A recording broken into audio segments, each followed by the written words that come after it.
Valoriser la biodiversité des Antilles, c'est le leitmotiv du docteur Henri Joseph, pionnier dans la recherche et le développement de l'économie verte. Il a animé ce matin une conférence de presse pour marquer plus de 35 années de recherche scientifique.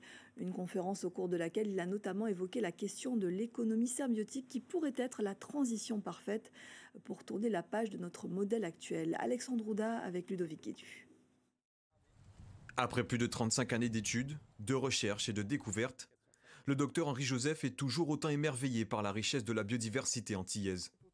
Une biodiversité qui pourrait être salvatrice pour les territoires d'outre-mer et par extension de l'Hexagone, qui pourrait se tourner vers une économie du vivant, comme il aime la qualifier.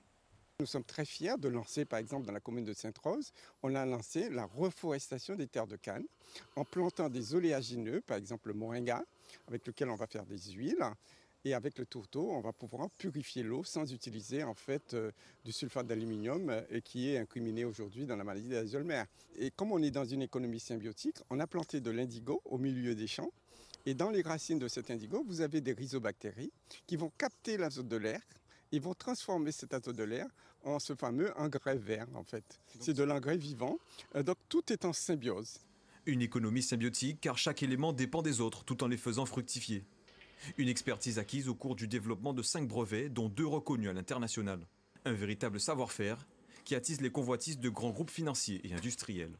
Moi je pense que small is beautiful, tout petit, belle, tout bollement. Il faut qu'on fasse des choses à notre échelle. Je préfère 1000 petits phytobocas qu'un grand L'Oréal. Et c'est beaucoup plus adapté à nos régions.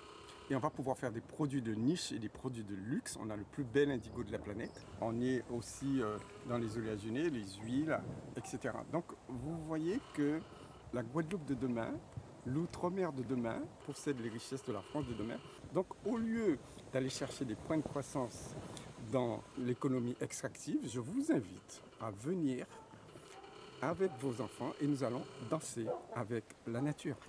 Des richesses naturelles de demain qui s'intègrent parfaitement dans la volonté de transmission que prône le docteur Henri Joseph, qui ne cesse de répéter que la Guadeloupe possède 3800 espèces végétales différentes, qui pourraient devenir 3800 laboratoires.